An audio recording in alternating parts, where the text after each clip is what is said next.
Welcome everybody this afternoon to this informal but I think going to be very informative session today. The President has kindly agreed to join us and for us to present to him just 3 or 4 of the sectors that we represent, for him to get a sense and a feel to how the foreign business community is operating in the Philippines and some of the things that he might be able to do to help encourage you to expand your businesses and for us to bring new businesses into the country. I think we're seeing a very positive reputation for the Philippines today for the first time in a long time. There's a growing, slow but growing interest, and I think that interest now will start to accelerate. So hopefully this will be a catalyst towards doing that. I'd like to make just a few quick points if I can.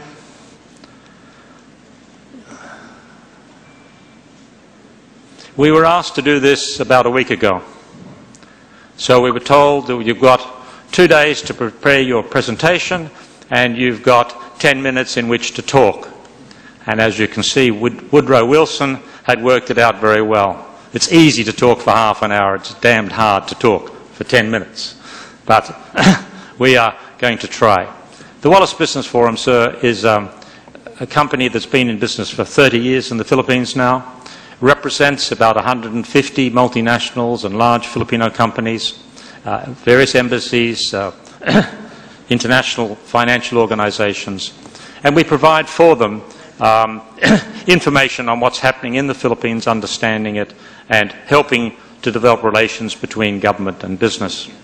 And as you can see, the level of investment and sales and employment from this group is a very large part of the Philippine economy. We cover virtually every sector of the economy. We do a survey from time to time and ask, what do you think are the best features of the Philippines and what do you think are the worst? And the interesting thing is that the best features are the people. There's no question that comes out outstandingly that the people themselves are what make this country. On the other side, I'm sorry to say, it's been the government. Fortunately, we're seeing a shift, and I want to congratulate you on the concentration that you put on fighting corruption, because as you can see, it is the #1 issue for us as well. The next step for you will be to get down to that institutional level where corruption still exists in the local levels that make it difficult to do business on a day-to-day basis. So I think that the effect that you're creating here is going to do a lot of good. So what we need is to eliminate corruption, simplify the bureaucracy, have consistency in policy, infrastructure, massive investment has to occur there, and if they are done, we will see a great increase in investment in the country. We were at the bottom. Over the last 30 years, we've been the slowest growing by about half. And I believe that one of the major reasons has been, in a number of cases, the wrong leadership for this country and the various, as you've well identified, corruption, wang-wangs. The superiority of people over others has been, I think, something that made things difficult. If you get stuck in traffic, you're going to try and do something about it. But we're seeing a turnaround now. A really impressive first quarter. And I think that may slow down a little as we go through the year, but it will still be strong and much stronger than we have seen in the past. The 7.6% in 2010 that Gloria likes to claim and boast that she achieved was not 7.6, it was 4.6, I could explain to you one day. We have a very strong fiscal situation and monetary situation thanks to an excellent central bank governor who was, I believe, the central bank governor head of Asia a couple of years ago. So, as I say, it's more fun doing business in the Philippines today. These are some ideas. I won't go through them. I'm giving you a report on this, and it will be in my column the next 2 weeks. These are some ideas I have for you to consider, and I won't cover them now, but you can look at them later. I'd like to turn over now to John. John, if you'd like to... Is it? Kaloy, okay. Your Excellency, President Benigno S. Aquino III, members of the Aquino Cabinet, Peter Wallace, esteemed guests, ladies and gentlemen, good afternoon. I'm Carlito Realuyo. I'm Filipino. I'm President and General Manager of Sanofi Aventis, a global healthcare leader focused on patients' needs. I'm honored to be here with you today to represent the Pharmaceutical and Healthcare Association of the Philippines, to which I serve as President. We are very grateful for this opportunity.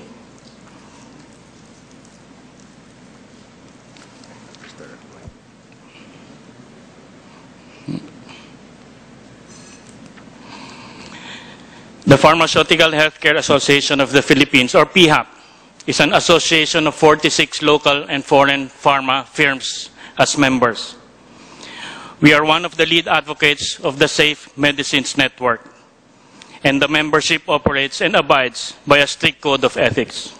PHAP fully supports the government's healthcare initiative, Kalusugan Pangkalahatan. Let me start my discussion on how our country measures up with our Southeast Asian neighbors in terms of healthcare indicators. The Philippines' total healthcare expenditure as a percent of GDP is comparable with our Asian neighbors, but still below WHO recommendation of 5%. The Philippine total healthcare expenditure or per capita spend is low compared with Thailand and Malaysia, but comparable with Indonesia and Vietnam.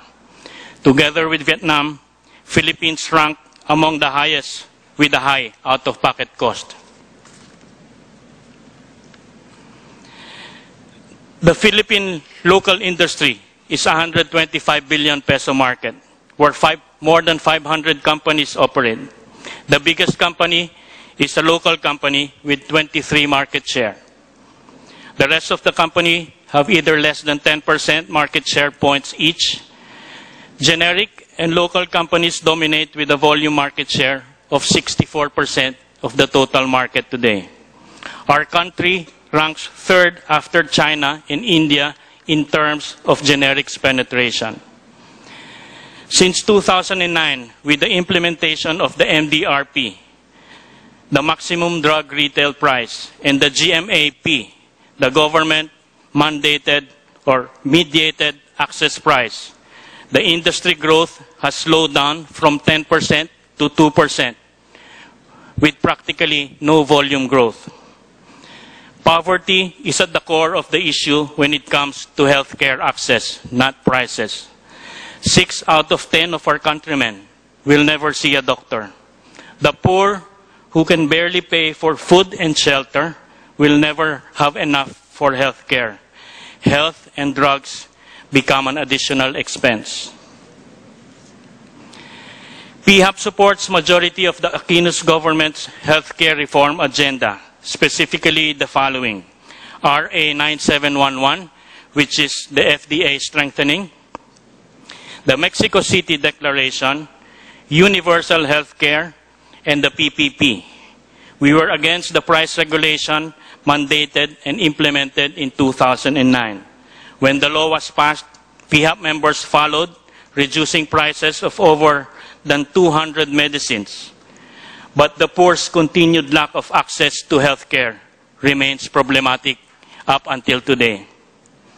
We are respectfully against current moves in Congress to create Drug Price Regulatory Board.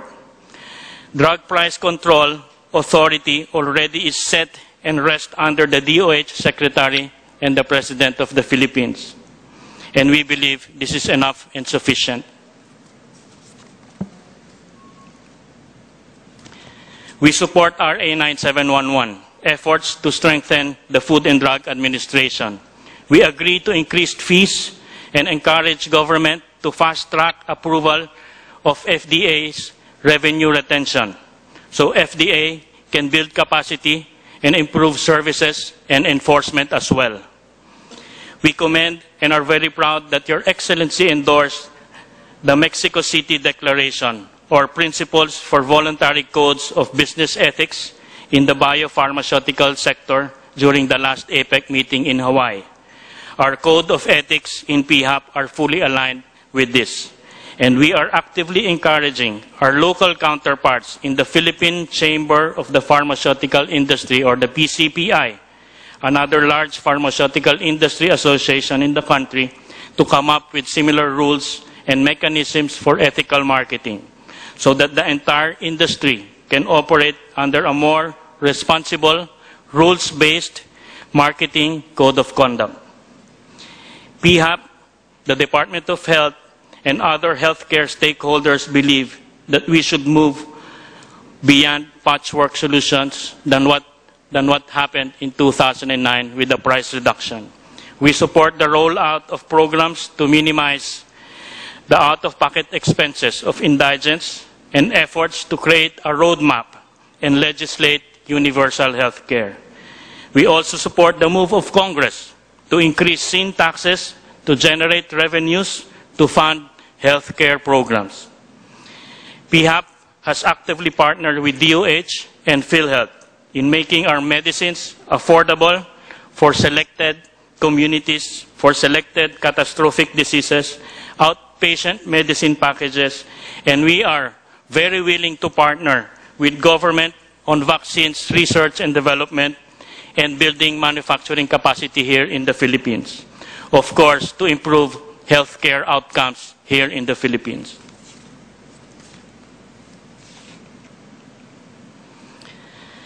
We as an industry continue to invest and support your administration in improving healthcare services here in the Philippines. Let us continue to work and partner together.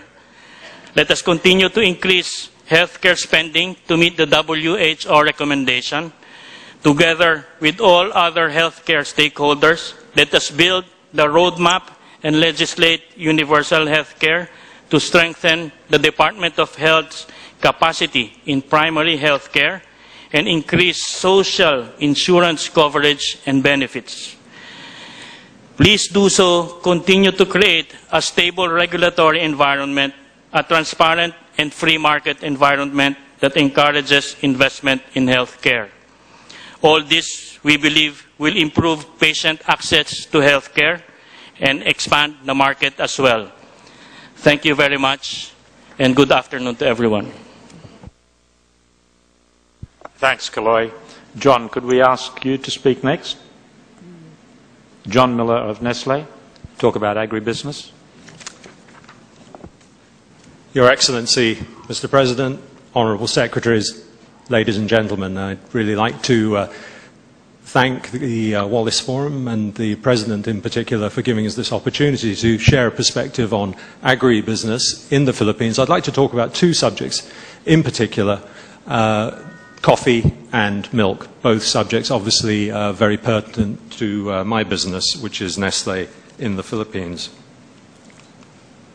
I'm often surprised that as chairman of a business which has been in the Philippines now for 100 years, I often get asked, do you manufacture your products, your brands, which I think are well known, in the Philippines? And I'm always delighted to be able to say that we certainly do. In fact, 95% of our products are made here in the Philippines.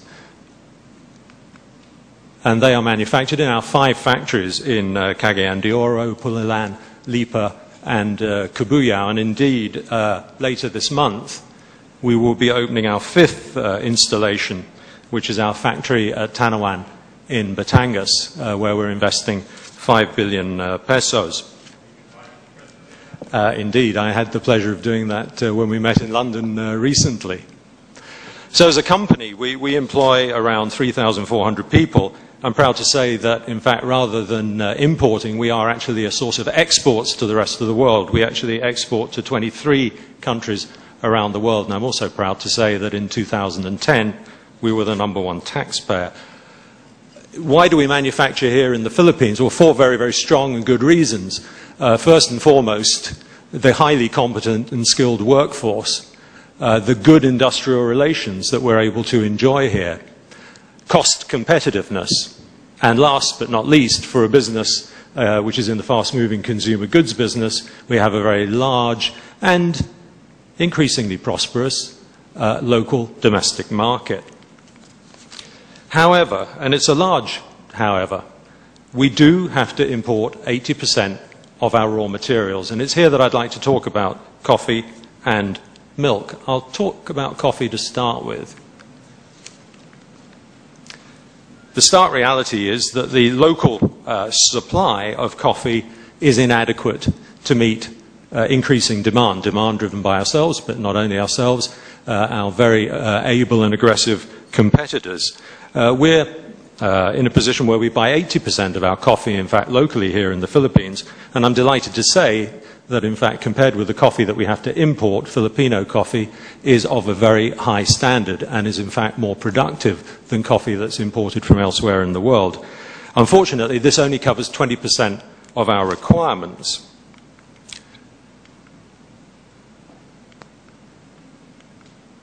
The situation on milk is even more stark, as I think is probably well known. Local milk production, which really has fallen into decline, we're only able to meet 1% of the country's needs through locally harvested milk, sorry. And so milk is largely imported predominantly from New Zealand. Quality is also an issue. What are the implications for a business like our own of importation? Well, of course, shipping raw materials in from countries as far away as New Zealand incurs shipping times and shipping costs, which we bear as an industry, and of course, ultimately, the consumer also bears. In a country which suffers 21 typhoons, there is always the risk of the interruption of supply to the market. It also means that we have to carry higher inventories, which means that more cash is tied up, cash that could be available for investment in manufacturing. And of course, there is the issue of tariffs. There's another reason why we are strongly committed to the development of agriculture in the Philippines, and that's because we believe, and I believe this is also true of many other businesses represented here today, that a business, while obviously having an obligation to our shareholders, also has an obligation to the society and the community in which we operate. We cannot prosper unless the country and the community in which we operate also prospers. And rural development plays a key role in this. And it's for this reason that we've actually signed an agreement with the Ministry of Agriculture, the Department of Agrarian Reform, and the Department of Natural Resources. And I'd just like to talk briefly about this project, which I think is a very good model of what the President and the Cabinet talk about when they speak of PPP. First of all, the contributions of the different stakeholders in this project. Well, the government provides land, manpower, farming implements, and post-harvest facilities. Companies, like our own, provide technological expertise, training, varieties of seedling, particularly seedlings which will prosper here in the environment of the Philippines. We have a mother plant garden which actually nurtures these crops, and we also provide buying stations around the country so that the farmer doesn't have to come to Metro Manila to market produce. The private sector, obviously private individuals, supply land and investment, and the farmer, of course, very importantly, supplies his or her hard work. The benefits, and I think these are profound, for the government, employment is created, support is given for small farmers and indigenous people, and of course all of this generates income. For ourselves, of course, we provide that crucial flow of raw material, in this case coffee. For the private sector, a return on their investment, and for farmers, perhaps most importantly of all, a prosperous livelihood. Just to give you a flavour for the wins achieved so far, and we really are at the beginning of a long journey here, 2,000 hectares of land planted nationwide, 2 million coffee seedlings planted, 2,500 farmers trained, and 2 investor fora held. A few words about milk. Obviously, Nestlé is a company which depends very heavily on milk. We work in 30 countries, and we work daily with about 300,000 farmers.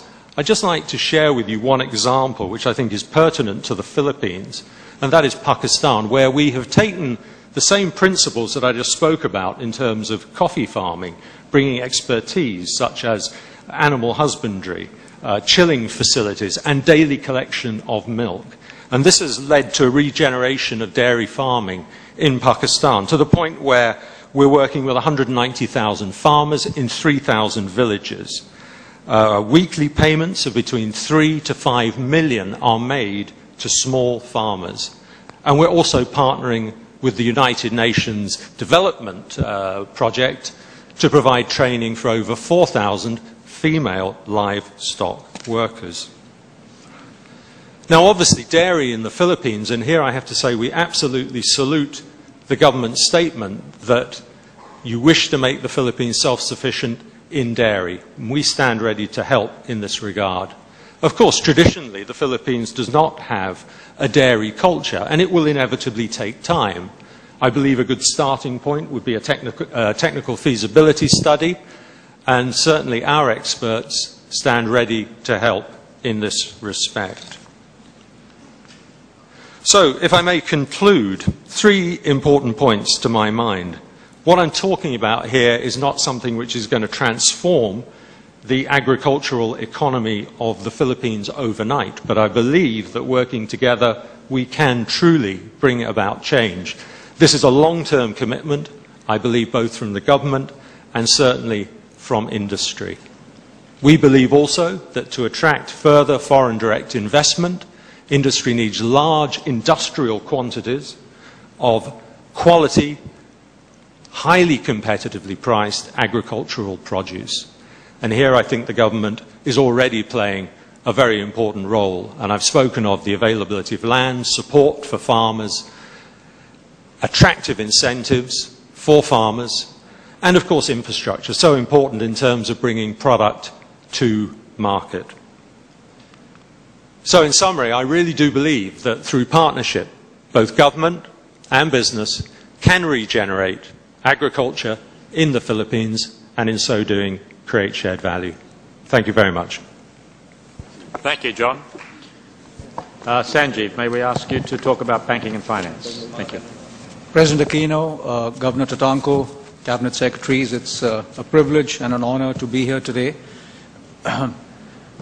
At the outset, I'd like to first congratulate the President and your team at the strong performance of the Philippines economy and the markets. And I think a strong evidence of that is the fact that the stock market index is at its record high. And this morning, we actually listed the first US dollar $1 billion rights equity issue for BDO, which is the first for the Philippines, an equity issue of this size. And I think what it really shows is the attractiveness of the Philippines today to the international investor class. I think Philippines is in a very unique, I would also say it's probably a sweet spot today where it's attracting interest from international investors, both in terms of primary as well as secondary flows. What I would like to present today is basically initiatives which are actually work in progress already. And the underlying message really is for us to fast track and expedite some of these things to take advantage of the position Philippines is in today, which will benefit both Filipino and Filipino companies. So without further ado, let me jump straight into the initiatives which we would like to discuss. First of all, in terms of the expansion of credit, the expansion of credit is directly linked to economic growth, Mr. President. And the couple of things that we've picked up is, first of all, is mortgages. Today, foreign lenders are unable to provide lending against collateral of land. We believe that mortgages constitute a very important part of the economic framework. And they also offer a multiplier effect, because once somebody buys a house, it leads towards furnishing it, appliances, so it has economic multiplier which is very, very effective. What we are really requesting here is that the foreign lenders should be able to, in a limited way, be able to allow to foreclose property which can then be transferred to a Filipino investor over a period of time prescribed by the BSP.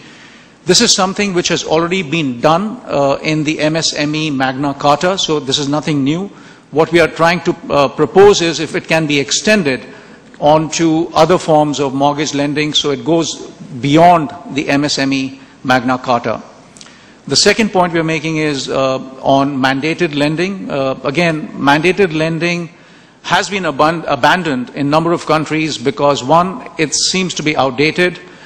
Secondly, it also creates an artificial threshold for lenders to limit the amount of lending they can do in the economy based on how much mandated lending they're about to do. So as far as Agri-Agra is concerned, the current law actually provides for a review after 3 years, so the timing is good for us to look at some of the revisions to the Agri-Agra. On the MSME, again, today it's limited to companies with asset bases of up to 100 million pesos, and I think as time has gone by with inflation, we should start re-looking at those limits and see whether we can extend that to beyond 100 million and get a larger base of coverage. In terms of investment options, there are basically two ideas here. If you look at the ability of a Filipino to invest offshore, so today, legitimately, a Filipino can take his dollars offshore and invest in various instruments, whichever of their choice. And what that has done is that we have actually moved the wealth management business to hubs like Singapore and Hong Kong. The proposition is that if we can make a few changes to some of our security codes and laws, we can actually move that wealth management business back into the Philippines and therefore generate more jobs, create more income, etc. And the couple of ideas that we have is, one, in terms of expanding the qualified investor base, it's a little restrictive in terms of very high income levels have been specified. And secondly, it is based on income, which means you have to submit your ITR, but not based on your net worth. And effectively, there are cases where people have passive income, so they don't really have ITR, but they have net worth, but they're unable to qualify under the investor base. The other is to fast-track the registration of securities, which in any case Filipinos can invest offshore if they take the dollars outside, but they're unable to do that here. And one of the, I think, the most promising securities is exchange-traded funds. We already have 5 listed traded funds based on Philippine index, registered outside, being traded in Hong Kong and New York, but we can't do the same thing in the Philippines. And again, if the changes could be made to the securities code, this would be a very interesting proposition, both for Filipinos as well as for foreign investors coming into the Philippines. The third, again, strengthening legislation with a view to create more business opportunities. Let me again start by congratulating the administration by passing the 2 provisions in the AMLA recently. I think there is scope to extend the coverage of AMLA, which is already there in a draft bill, which was proposed earlier. Those provisions were not included in the approvals or the law that was signed earlier this year. But activities like gaming are very important to the Philippines, given that is an activity which we would like to promote, both in terms of tourism and business. And that's an issue in terms of anti-money laundering. And if activities like gaming can be also extended, the AMLA can be extended to cover gaming, it will attract more capital into that sector. On the real estate investment trust, again, I believe there are discussions already on. So we are hoping that we can get the revisions out, so we can start using the Act, which has already been passed, to be able to provide investors and issuers a very attractive opportunity to both raise funds as well as in terms of investments. In terms of special courts, again, given the proliferation of cyber crimes, what we would like to do is create special courts so the whole process can be expedited. I believe in the United Nations they already have proposed the formation of an international tribunal for cyber crime, and we hope Philippines can take a leaf out of the book. So clearly, from the finance and the business and the banking sector, The three things in terms of top priority for us would be if we can fast track the mortgage legislation, which will allow foreign lenders to partake in a very important sector, the mortgages. The second would be if we can find a way to revise the SRC to be able to expand the qualified investor base, which will again allow us to bring back the wealth management business into the Philippines. And third, and not the least important, is the coverage of AMLA to cover gaming sector as well. Thank you once again for the opportunity. Thank you, Sanjeev. Bill Schultz of Coca-Cola will talk about retailing and consumer manufacturing. Bill? Thank you. Your Excellency, President Benigno Aquino III, and honorable members of the Cabinet, ladies and gentlemen, we at the Coca-Cola Company are humbled by the fact that the word Coke is the second most known word on the planet. But the first most known word is the word okay.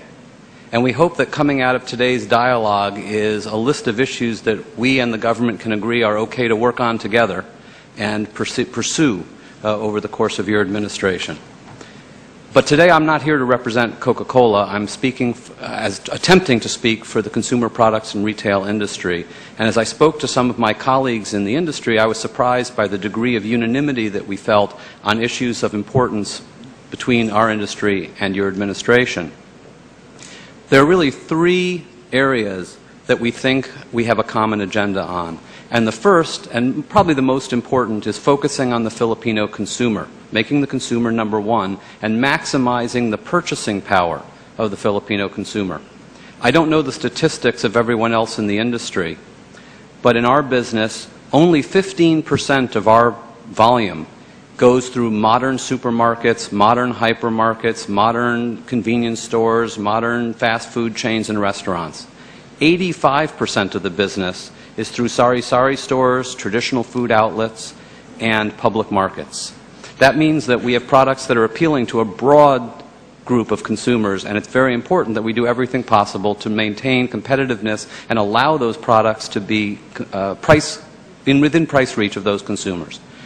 John has already spoken eloquently about the importance of the agricultural commodity base that becomes the basis for our products, so I don't want to repeat anything he said, but obviously making these industries globally competitive is good for those industries and then good for the consumer because it allows us to keep prices low.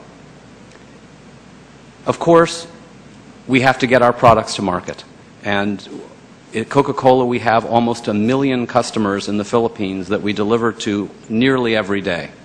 To do that, we have to be on the roads all the time, and so the public-private partnerships and direct investments to reduce congestion or to avoid the need for truck brands, to improve drainage so that roads don't flood, all lead to fewer idle trucks, which is good for the environment and good for keeping consumer prices down.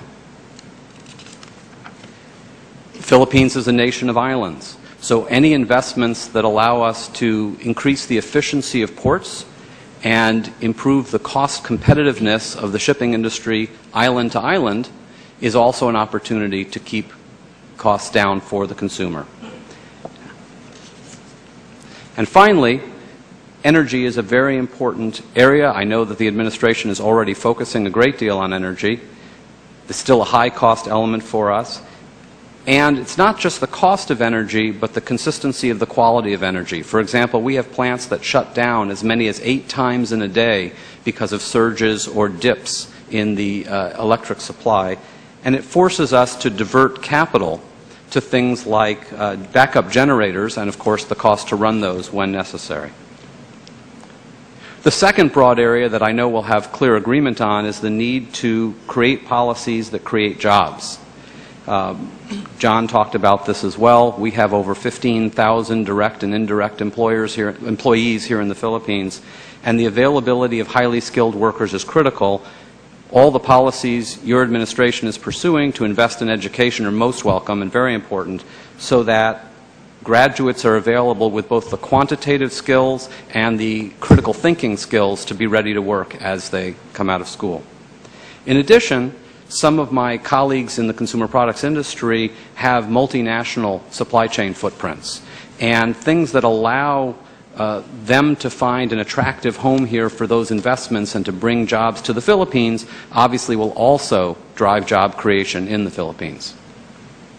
Third and last is an area that's a hallmark of your administration, and that's stable rules of the road. And of course, a level playing field is crucial, but also coordination between national and local regulations. For example, it's not possible for us to have different packaging rules in different provinces when we have national supply chains. We need to continue the impressive focus you already have on stemming corruption, but not just at a national level, but of course also at a local level, because we're all operating at both simultaneously. Innovation is the lifeblood of the consumer products industry, and so speed of registration of new products allows us to accelerate the stream of innovation, which serves consumers better as well as our businesses. And finally, we recognize the need for clear standards and guidelines, and the industry in general is in support of a competition bill, appropriately implemented, of course, and the need for some kind of standards and screening for advertising, which we believe should be the ASC. 3 key points, then, that we hope to work on with your administration is the opportunities we talked about to maximize consumer purchasing power, to drive job creation, and to maintain the stable rules of the road that you're already so focused on, while doing anything possible, of course, to accelerate progress and reduce red tape. A final personal plea, of course, maybe a bit more difficult for you to accomplish on behalf of the beverage industry, would be to see if you can arrange for all the rains to come only at night. Thank you, and we look forward to continued engagement. Thanks, Bill. Mr. President, you've heard from 4 different sectors. We have, of course, many other sectors, as I've mentioned, but you, I think, are quite familiar with most of them. I would perhaps mention mining as being of particular interest to us at the moment because of the investment, the new rules that you are looking at, the new policy you're looking at, and we're eagerly waiting to see, because I see that as actually one of the industries that, like in Australia, can be a major driver of growth for the country. And IT, I think, one of the others.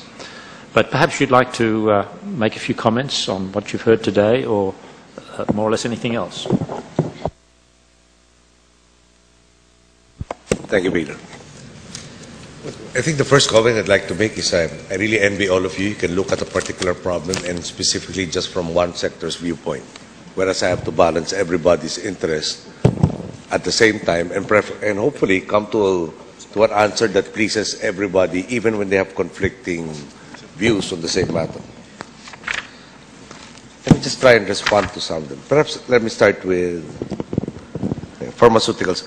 One thing that we're working on is actually also the gathering of statistics within government. You say 6 out of 10 Filipinos do not get to see a health professional in their lifetime. The statistic given to me was 4 out of 10.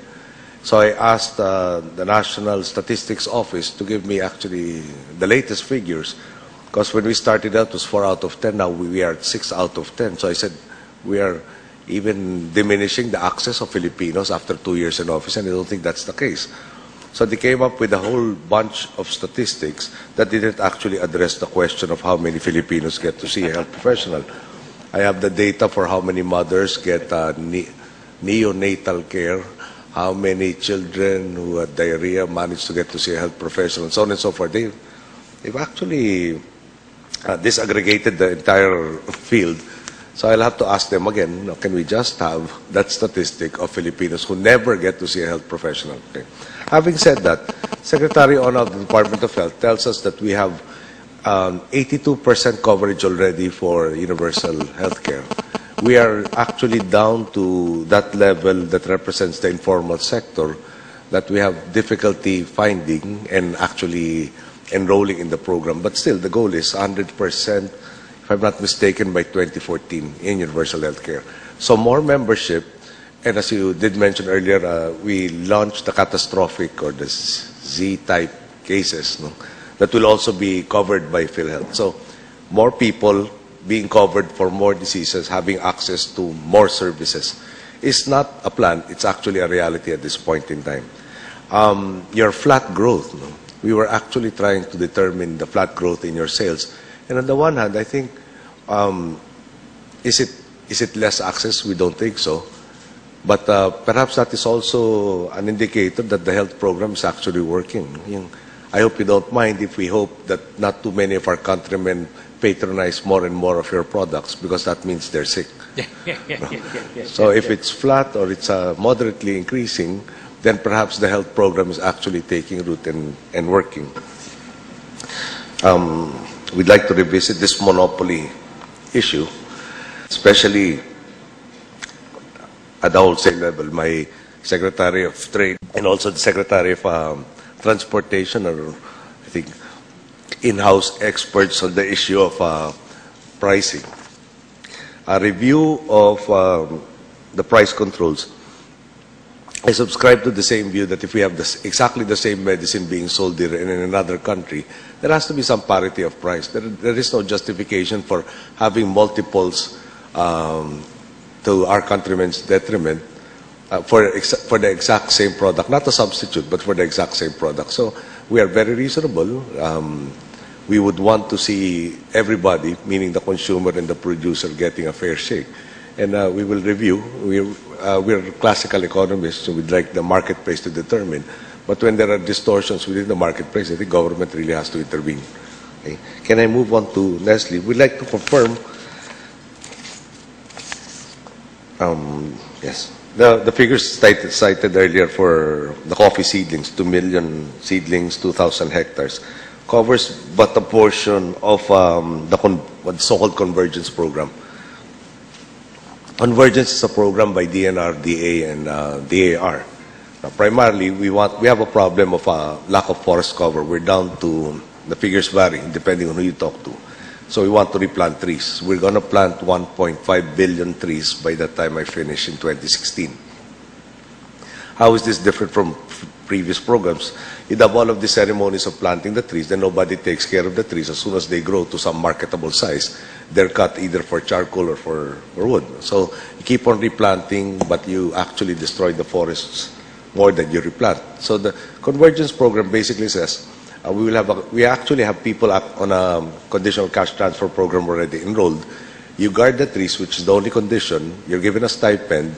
Coffee or cacao are planted. Hopefully within a year and a half to 3 years, it will be mature. You will be harvesting the same. So the program started in northern Mindanao, in other areas. We have 128,000 hectares planted to coffee, rubber, cacao, and various forest species. We haven't finished with this. We are very, very excited. You address some of the informal settlers actually will be resettled. They have a preference for upland areas. So you have a solution for the informal settlers partial. You have a solution for protecting the forest and therefore the flood control program. You have income generating and increase in agriculture. So this really convergence of so many problems and attendant solutions is something that we are very excited about, and we will really support this particular program.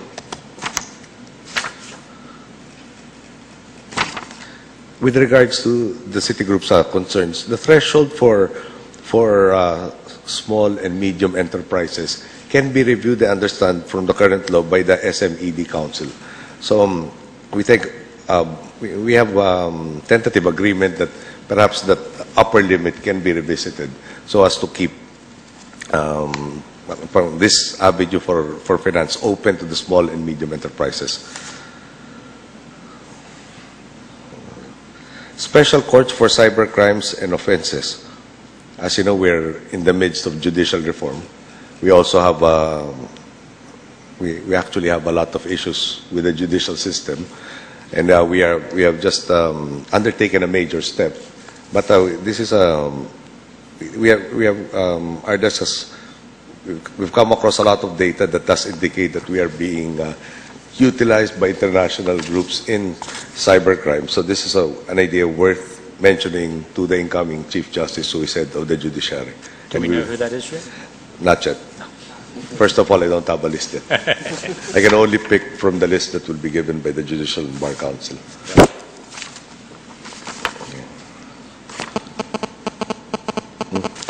Can I ask the Secretary of Energy to comment on the issues of power? On power pricing, we continue to encourage base load generation expansion because that's really the key to the bringing down prices. The cheapest source of electricity are your base load plants. We have a situation that we are using non-base load plants or more expensive fuel plants to generate base load, which is one of the reasons why our electricity is high. Our problem is we can't find enough people who would like to host such plants. We know we do not lack interest in building new generation capacity, but we do have people who are opposing all of these new base load generation capabilities that's coming in. But just to let you know, the ERC approved generation charge for Meralco or Luzon is actually 5 pesos and 35 centavos per kilowatt hour. Today, we are signing contracts at 4.65 per kilowatt hour. There is a new coal-fired plant proponent who's willing to come in at 4 pesos and 25 centavos per kilowatt hour. So from the 5.35 to 4.25, that's a 1 peso 10 centavo cut in generation charge. But we have to allow those plants to be built. We have to make sure that those plants come in because the newer plants are going to be more efficient. We expect rates to level off. There will be spikes when we have problems with some major facilities, like when we have to do our repairs and maintenance for the Malampaya system. But on the whole, rates have been relatively flat except for the new spikes. On the quality issue, yes, we know there are problems, especially in the electric cooperative areas, where voltage is a problem simply because the electric cooperatives have not been investing in the proper transformers or in the proper size wires. We have started a program to enhance these problems. There's a transmission development plan and there's a distribution development plan. We have started that. There have been some improvements in some areas, but we also must admit that we have to reformat some of these electric cooperatives because sometimes it's not a technical problem, it's a political problem. And we are very serious in that process, which has made me very unpopular in many provinces in the Philippines, but we will continue with that process of making sure that the distribution utilities, especially the electric cooperatives, will step up as far as distribution quality is concerned. Thank you.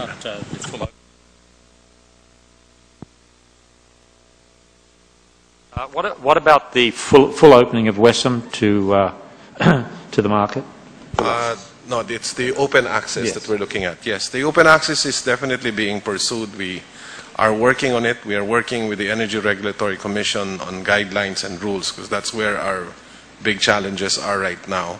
We were simultaneously working. We are continuing to target it towards as we've announced to the last quarter of this year. There are real challenges being faced up. I cannot give an update as to whether we slide it by a few weeks or a month, but there definitely is, we're really pushing for it now. Why do we want to do it this year? Because there's a new power plant coming on stream in Luzon towards the end of the year, so it's a perfect time to do it. And we don't want to shift into open access during the summer months where you normally have a shortage because of the increased demands. But the expansion there too is required by law and it will have to happen.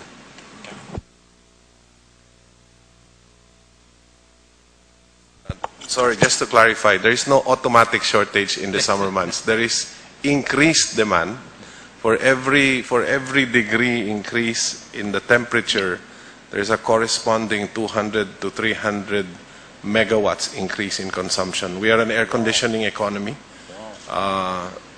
Luzon's total demand is about 7,006. Metro Manila or Meralco, or if you want to talk about just this place, it's almost it's almost 5,600 megawatts, and a lot of them is air conditioning. Just to say what he said, or to repeat what he said in a shorter manner, we believe that the solution towards making more electricity prices more reasonable is first you have to have the capacity. So that has been the primary focus, have the capacity installed on base load plants and not for plants that should not be base load. Second, have that full competition which will happen with open access. And when the Secretary of Energy says we, that doesn't just mean we in the administration, but actually, more importantly, we to include the Energy Regulatory Commission, which has such a significant say, and which is actually subject of a review with regard to the EPIRA law, because they have not been performing as quickly as one would hope. Okay, and can I ask Secretary Ross to comment about the port facilities? Thank you, Mr. President. Thank you, Peter, and thank you, ladies and gentlemen from the business sector. Just to give you a snapshot, the President has given us direction to spend about roughly half a trillion pesos, about $12 billion over the next 3 to 4 years on transport infrastructure. This will be high-quality spending because the President has exercised political will such that this money will not go in dribs and drabs to all sorts of little port projects here and there, but to be focused on logistics centers so that there can be greater efficiencies. Historically, what has happened, for example, if you look at northern Mindanao, there are a number of ports there that are all underutilized, and historically, for political reasons, all these little ports got a little bit of money. Accordingly, cargo and shipments were atomized, boats were smaller, therefore no economies of scale. So given the President's direction of developing logistics hubs, then most of this spending will be focused on the larger ports to make these ports more efficient, more cost-effective, and therefore more contributory to efficient movement of goods across the country. Case in point would be in northern Mindanao, the old Cagayan de Oro port versus what the government has already borrowed money for and already has in fact in place, which is the newer port about 12 kilometers down the road. So this is the Fibitec port. So our concentration, both from the DOTC, in coordination with DPWH, will be to fully support the Fibitec port so that it's more efficient, greater volumes, larger ships, more efficient transport of cargo nationwide. There are a number of projects all across the country, airports and ports. Again, for airports, we have about 88 airports, only 45 of which have commercial flights. President has exercised political will by saying, let's concentrate on those airports that actually have flights and not spend all sorts of money on all these other airports that have no chance, or at least in the near term, of having all these flights. So it's going to be very focused. President is exercising his political will so that the money is not dribbled around, dribs and drabs, doing all sorts of things, but really not moving the transport sector forward. We'd be happy to meet with and fully engage, and maybe Peter, you can do this, if you can get your logistics managers together to point out specific point-to-point routes or specific ports that have problems or bottlenecks or something. We're limited by our experience and our understanding. So if you can buttress that, then we'd be very happy to fully engage with yourselves so that some of these things can get earlier attention than otherwise. Or validate the data that we have. Or to validate the data that we have. So that could be a product of the Wallace Forum, Peter. But no charge, okay? Thank you. You'll be free. Okay. Can I just comment also on the traffic situation? The slideshow na issue was EDSA. EDSA needs something like 3,600 buses to service our commuting public. There are actually closer to between 11 and 12,000 buses that ply EDSA. Okay, most of these are the provincial buses that have terminals within the environs of the NCR, and they add. No, obviously they add to the traffic situation. The solution is, and kailan target date mo? We're talking with Ayala.